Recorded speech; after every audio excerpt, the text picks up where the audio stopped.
One holiday event coming back to Muncie. NewsLink Indiana is live in Minnetrista to show us how it's making the city shine. President Joe Biden unveiling his winter plan to fight COVID-19, what travel restrictions you can expect. New information emerging in the shooting at a Michigan high school, what charges the shooter faces. One company ending a 2-month strike, what conditions they are changing for their workers. Rain moved through this morning, but expect mild and dry conditions. Delaware County's only live television newscast from Ball State University's Unified Media Newsroom. You're watching NewsLink Indiana. Good evening and thanks for being with us. I'm Anna Chalker. And I'm Alex Almanza. We begin tonight with an annual event in Muncie kicking off this holiday season. NewsLink Indiana's Avery Johnson joins us live at Minnetrista. Avery, how's it going? Thank you, Anna and Alex. Minnetrista is holding their annual Enchanted Luminaria Walk both tomorrow and Saturday night. This has been a tradition throughout the Muncie community for years, and families all over the county get to enjoy the beautiful holiday scenery, along with crafts, shopping, and some sweet treats. We've done this event for as long as I can remember. And it's an event that our community definitely looks forward to every year, and that's exactly why we do it. For us, it's a free community event, and so for us, it's really our gift to the community. Now, if you look behind me, you'll see just a glimpse of what you'll be walking through as you walk through the Minnetrista campus tomorrow night. Obviously very festive, a lot of holiday lights going on, a lot of different beautiful holiday colors that you'll be expected to see. The Enchanted Luminaria Walk is held only for 2 days, and tomorrow and Saturday night it will be held from 5 p.m. to 9 p.m. Eastern Time. But don't worry, the lights and decorations will still be up throughout the majority of the holiday season. So you have the rest of the holiday season to come through and look at the lights anytime that you want, enjoy the scenery, maybe have a snack at the bench, and just kind of get in touch with nature and the beauty of the holiday decorations. Thank you so much. In Muncie, NewsLink Indiana, Avery Johnson. Back to you, Alex and Anna.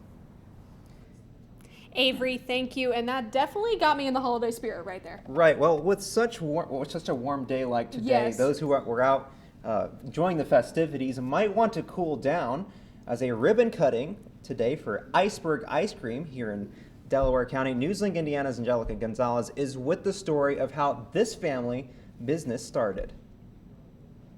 Got it's almost 100-year-old hit and miss engine, built it and made an ice cream maker. Cameron tried several recipes and got it right. A business started by a machine. Now it's an ice cream shop. The team began by selling homemade ice cream at a farmer's market, and now they're ready to sell sweet treats in Albany. The business focuses on a family environment that is created with the employees and the customers that come in. Love the people here. I do, and the staff are amazing that we have. I love all of them, and they've kind of became part of our family as well as our customers. And the team knows exactly why they're doing it.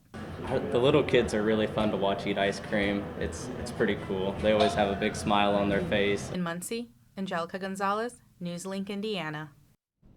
To visit Iceberg Ice Cream, they are located on 913th State Street, in Albany. And of course, with this warmer weather, today seems like the pick day of the week, but we've actually got warmer weather ahead. It was a beautiful day for some ice cream, I will say that. I'll be honest, I got some myself. So hopefully we could still do that as winter's coming. Natalie, what do you got for us? Yeah, it was definitely a cooler start this morning with the rain that moved through and everything, but we actually saw above average temperatures today. We're currently sitting at 45 degrees here in Muncie, 47 in Indianapolis, and 49 degrees in Shelbyville as well. Even down south, 52 degrees in Bloomington. So overall, we're seeing mild conditions right now. The clouds and rain has moved out of the area, making for partly cloudy conditions tonight, and those clouds are expected to stay away for the most of the night. However, later on, I'm going to be tracking a mild into the week, our next rain chance to come, and a cooler week ahead in my full forecast. Natalie, thank you so much. Now, in your COVID headlines tonight, the U.S. confirming its second case of the Omicron coronavirus variant. The individual lives in Minnesota and recently traveled to New York City for an anime convention. Minnesota health officials say the adult man has been vaccinated. He developed mild symptoms on November 22nd and tested positive on November 24th. He reportedly no longer has symptoms. But although health officials expect to find more cases as genetic sequencing across the country continues, the World Health Organization is advising people with lowered immunity or who are not vaccinated to postpone travel for now. With the new variant in the U.S., President Joe Biden unveils his winter plan for fighting COVID-19 at the National Institutes of Health. Air travelers entering the U.S. must now test negative for COVID within a day of departure, regardless of your vaccination status or nationality. The Biden administration also extending a mask requirement for domestic travel on planes, trains, and public transit through the middle of March. Additionally, the White House plans to increase vaccine and booster outreach with a focus on seniors and children. We're going to launch hundreds of new family vaccination clinics across the country. These sites are going to offer vaccinations for the whole family, one stop. Community sites like health centers and rural clinics will now also offer free at-home tests for those not offered and covered by private insurance. New data indicates 1 in 10 lung transplants in the U.S. have gone to patients with COVID-19 related lung damage in 2021. That's the latest data from the United Network for Organ Sharing. By contrast, about 1 in 50 lung transplants went to COVID-19 patients in the last 5 months of 2020. The need for an organ donor is always critical, especially now as COVID-19 patients aren't the only ones on the lung transplant waiting list. An update on the shooting at a Michigan high school, how the shooter is being charged. Plus, new water infrastructure funding, how much money is being used to make improvements. We'll be right back.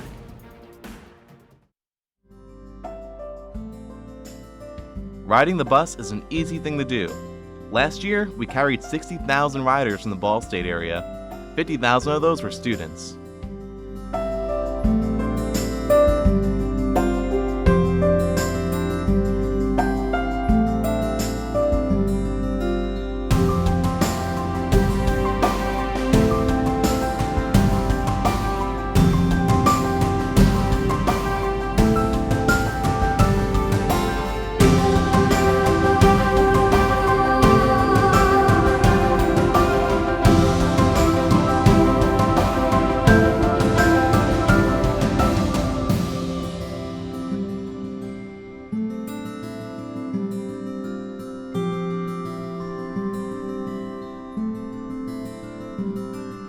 Anywhere you want to go, MITS will take you there.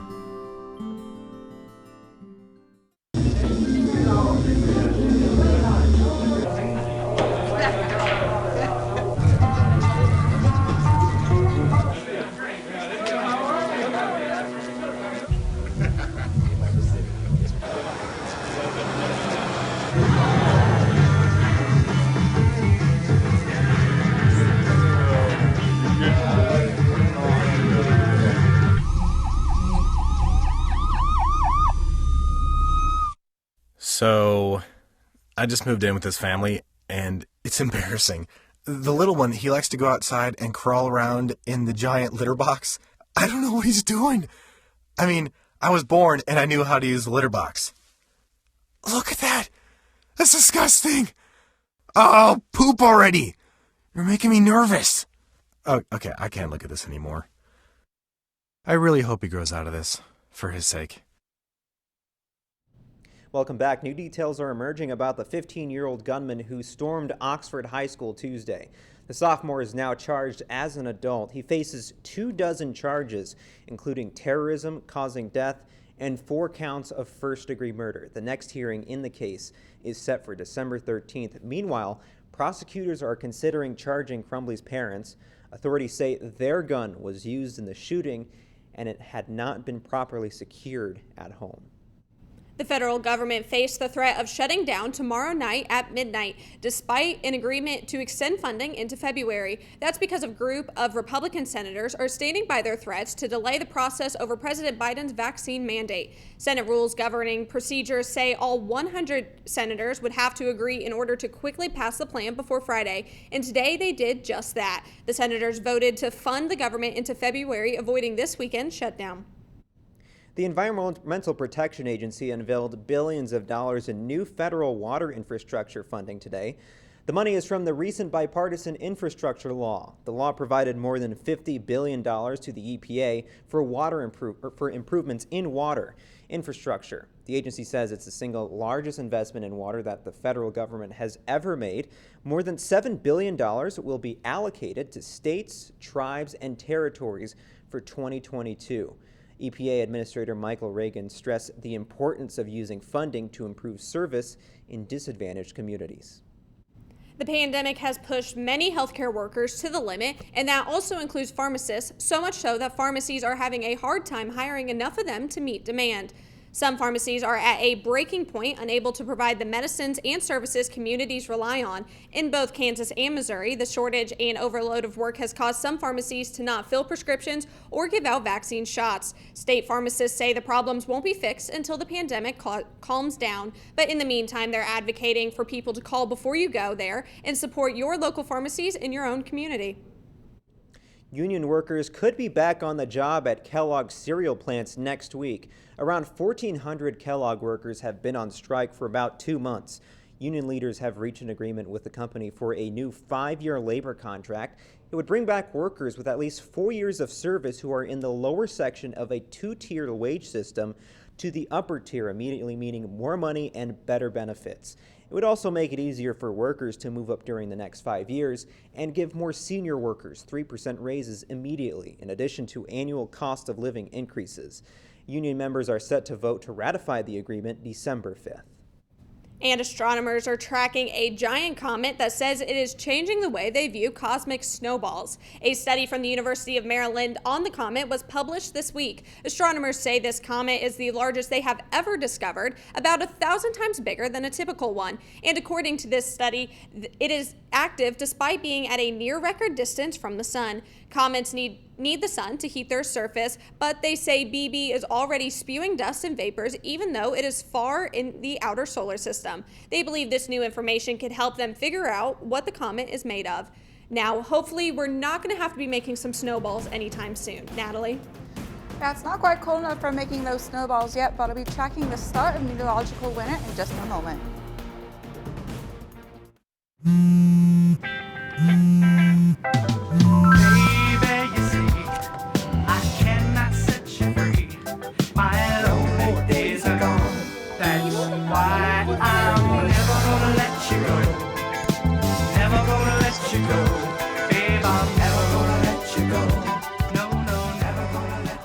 Here you go.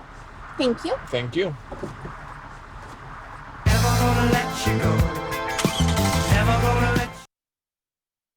I think it's just vapor with flavor. It won't hurt my kid like cigarettes, right? Vaping is safer than smoking, isn't it? There's really not even that much nicotine in them, right? My kid? My kid knows it's dangerous. Get your head out of the cloud. Today, nearly 8,000 kids will start vaping, maybe even yours. Learn about the dangers at talkaboutvaping.org.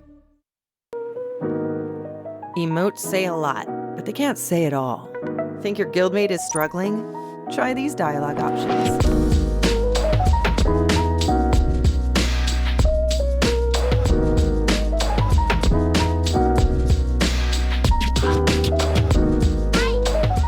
Go beyond emotes.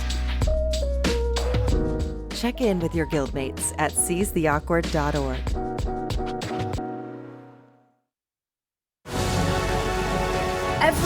Every day, millions of people are connecting.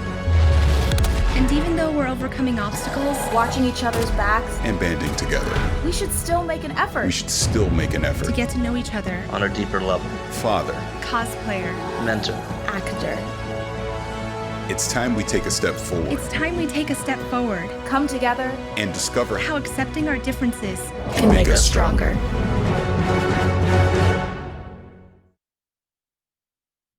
Welcome back. We're having some mild weather today. It has been a beautiful 2 days, I will say. Not what we were expecting for December. No. But Natalie Fitzpatrick has the latest details on what we can expect the next few days. Natalie? Yeah, we've definitely been seeing above average temperatures for this time of year. Currently sitting at 45 degrees here in Muncie, 47 in Indianapolis, and 49 degrees in Shelbyville right now. Overall, we're seeing a lot warmer temperatures, and this is due to a warm front that actually passed over late last night that brought us our warm temperatures actually during the overnight hours. We actually reached a high of 59 degrees here in Muncie, almost reaching 60 actually in Indianapolis, and 63 for the high in Shelbyville today. And this is way above our average from what we typically see this year. Comparing our high today to what we saw this time last year, reached that high of 59 here today in Muncie. They reached only a high of 44 degrees last year in Muncie, so we can definitely see a difference in temperatures over the past year. We have got a lot warmer for our start of winter. Let me step off screen here for a moment, taking a look at our December climatology, because yesterday was actually the first official day of meteorological winter. For our normal precip for our December, we can see we have 4.5 for our high and about 1 inch for the low rain. Normal temperature sitting around 38 degrees and a low of 22 degrees, but there's record temps of 74 degrees, which we saw in 2015, and a record low of negative 21 degrees here in Muncie in 1989. Moving back to tonight, however, we can expect the lows to continue dropping throughout our night as this cloud cover does move out of the way. 33 degrees for our low tonight, but we can expect to have an increase in cloud cover move in for the late tonight into the early morning hours of tomorrow. Bring a little cloud cover. However, that cloud cover is expected to move out again for tomorrow. We're going to reach a high of 54 degrees tomorrow with partly sunny skies and a south-southeast wind at 5 to 10 miles per hour. So those winds are a lot calmer than what we've seen these past few days as well. We've seen breezy conditions over the past few days. Moving on to our next weather maker, we're not going to see that quite this week until the end of this weekend, moving in on Sunday. On Precision Cast around 5 a.m., we see more clouds moving to our area after our partly cloudy conditions for Saturday.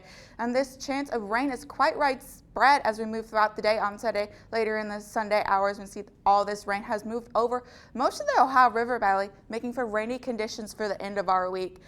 I know this rain doesn't sound good to everyone, and it's getting closer to winter, so we know what that means. Christmas is almost here. We're actually 23 days away from Christmas, and hopefully with that Christmas, we can see some snow move in and cooler temperatures as well. I know I want the snow to move in for the start of December. Moving on to our mid-7-day forecast. 54 for our high tomorrow, 47 for Saturday. Another chance for rain moves in on Sunday and breezy conditions for our Monday, as well as another chance of rain and possibly even mixing in a few flurries or two for Tuesday and Wednesday. No snow shovels just yet. No. Not yet. Thankfully. It's okay, though, that it's going to be a little warm, because I know when everyone thinks December, they think it's going to be cold and snowy, and I'm just glad that we still get a few more days of sunshine and a few more days of those warm fall temperatures that we've been kind of experiencing. Yeah, no icebergs or snowballs moving through Muncie right now. It's a little too warm for that just right now. That's awesome. Natalie, thank you so much. And let's send it over to Zach for sports. Thanks, guys. One high school basketball team getting their season underway, and another Ball State program preparing for the NCAA tournament. Next in sports. Here's your sandwich, miss. Oh, thank you. And your burger. Awesome, thank you. And your bowl of boiling water, sir.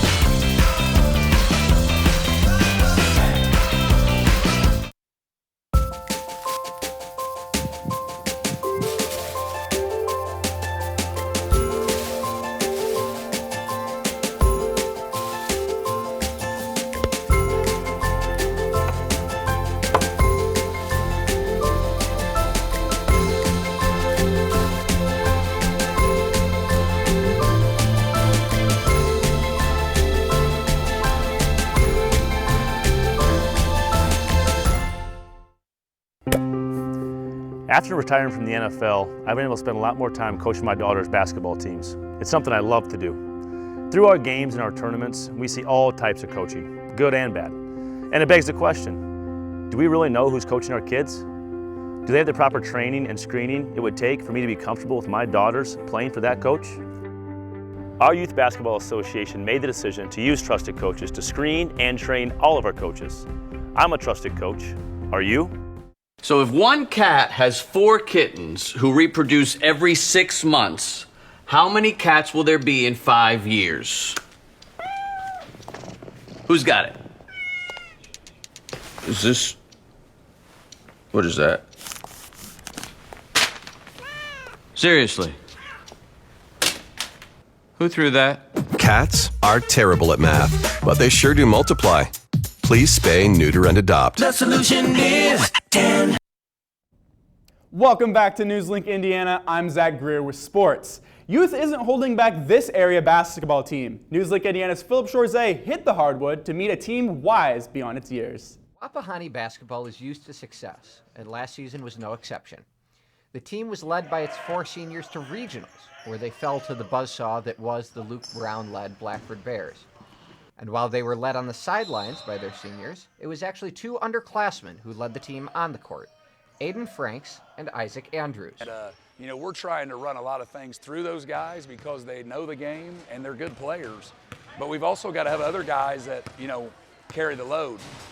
Both Franks and Andrews are once again averaging 40 points between them, a figure that accounts for over 2/3 of the team's scoring.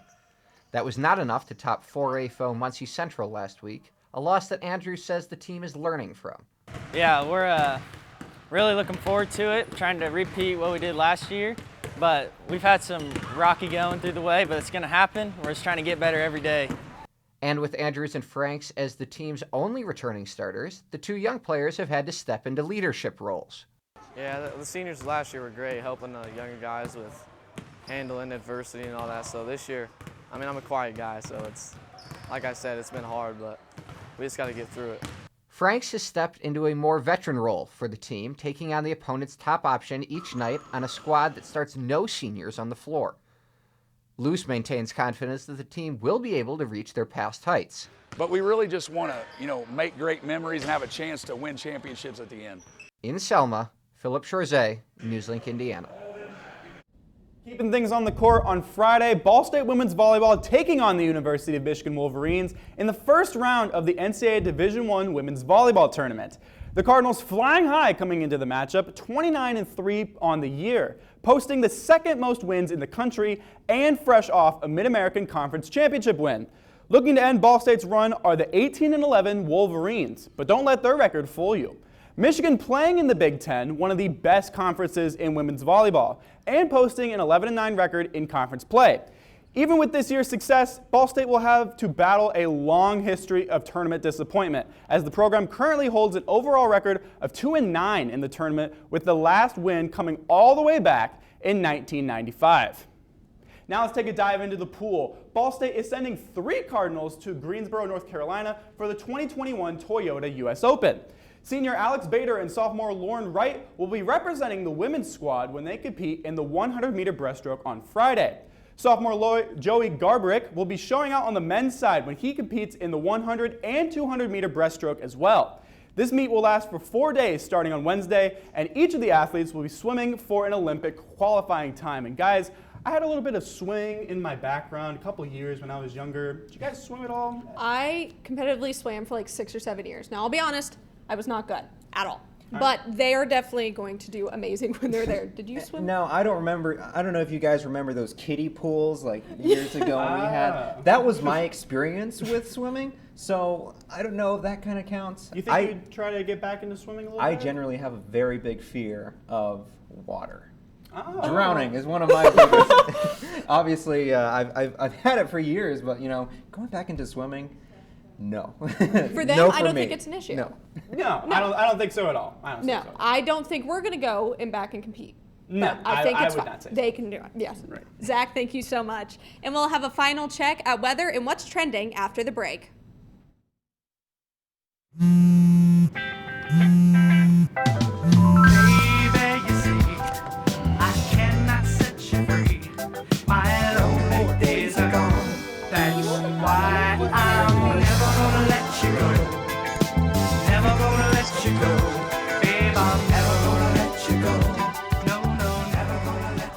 Here you go.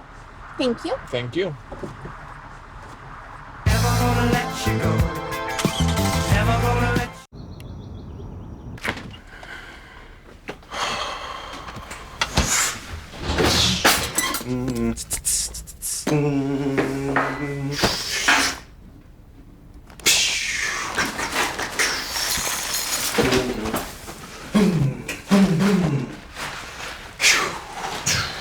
Hi.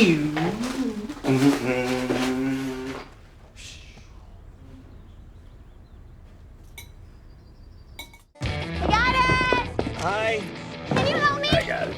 Thank you. No problem. Just like the rules to surviving Zombieland, there are steps you can take to be prepared for an emergency. It's the right thing to do. Talk with your family to make a plan. Look for safe areas to meet up if separated. And stock up on supplies. It's never too early to get prepared. So start now. Right now? Right now. You can't predict emergencies, but you can be ready.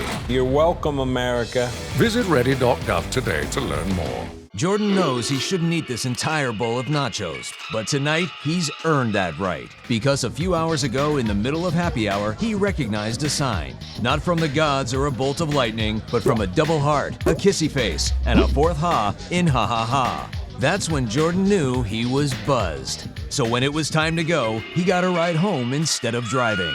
Be a legend like Jordan. Recognize your buzzed warning signs and get a ride home. Buzz driving is drunk driving. Welcome back. Time for us to take a look at what's trending. Joining us now is NewsLink Indiana's Scout Wampler. Scout, what do you have for us?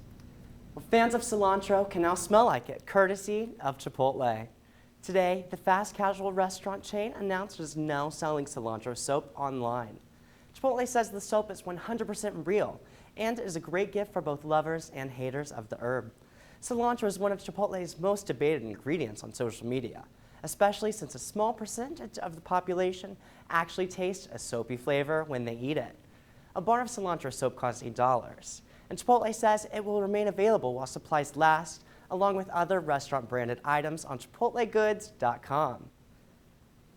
Being home for the holidays is great, but for 90s movie fans, being home alone for the holidays might be even better. Airbnb is banking on it, hosting a one-night-only stay in the festive, film-famous house. The Chicago area home, still frozen in its silver screen state, will host an overnight stay via Airbnb on December 12th for the ridiculously low price of only $25. Many are expected to try, but only one will win the 4-guest booking. Well, guys, I just checked for some cilantro soap and it's sold out. I'm kind of devastated. Now, we were actually talking about this during the break. I was talking to Anna, I was telling her what cilantro smelled like, and I can only think about the stink bugs. You know those stink bugs that fly around? I feel like that's what... But I don't want to smell like a stink bug or cilantro, and also I think Chipotle has different things that smell better that I would probably I would use guacamole soap. That would be fun. That would, yes. What about this Airbnb? I mean, how crazy is that? It'd be cool to live that experience. Watching that movie for so many years, it would just be cool. And it'd make you feel like you're definitely in the holiday and in the movie. Right, for sure. And let's send it over to Natalie to look at a final look for our winter weather. Yeah, it's not quite feeling like winter yet. We have these warm temperatures in our forecast for the coming weekend. 54 for our high on Friday, 47 come Saturday. Another chance of rain moves in for our Sunday. Breezy conditions come Monday. Another chance of rain and maybe a flurry or two will mix in come Tuesday and Wednesday. But it looks like it's going to stay on the warmer side and be more like rain for us at the end of the week. And Natalie, thank you. And many people probably don't know, but this is Natalie's last show. She has been with us for 7 semesters. Natalie, thank you for always having amazing weather forecasts and bringing us the news that sometimes we don't like to hear, but we're also loving to hear. Thanks. I know I came to this school personally to see this program when I first visited. I thought it was so amazing. As a little freshman, seeing the screen and all these computer programs were really interesting to me, and I'm so glad I joined the group for the past 7 semesters. I had such a fun time, and getting to work with so many different people in the same field I want to work in has been a really great experience, and I can't wait to see what comes for this group even after I leave. And we're excited to see what you do after this. I mean, the journey has just begun. But ladies and gentlemen, Natalie is probably, if you're going to hire her, then you're very lucky to have her for sure. Yes, and even though it is our last show of the semester, we have one final goodbye. Our amazing production manager, Lindsay Kendall, this is her final show tonight. Right. I know we've all worked with Lindsay for the past 1.5 years.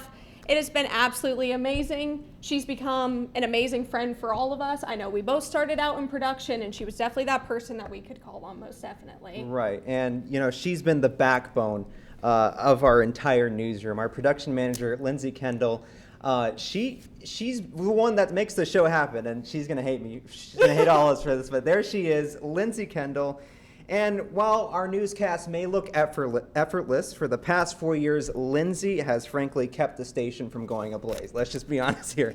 Each night and Friday morning, Lindsay has been there, and we can't thank her enough for her 4 years of service. Well, her work here at NewsLink is, done. We can't wait to see what she has to do. And I know she's going to Wish TV, and she's going to make a great mark. Yes, for sure. And that's all tonight for NewsLink Indiana. Be sure to join our sister show, Waking Up with Cardinal Weather, tomorrow morning at 8 a.m. And for news anytime, anywhere, of course, you can go to ballstatedaily.com. Have a great night, everyone.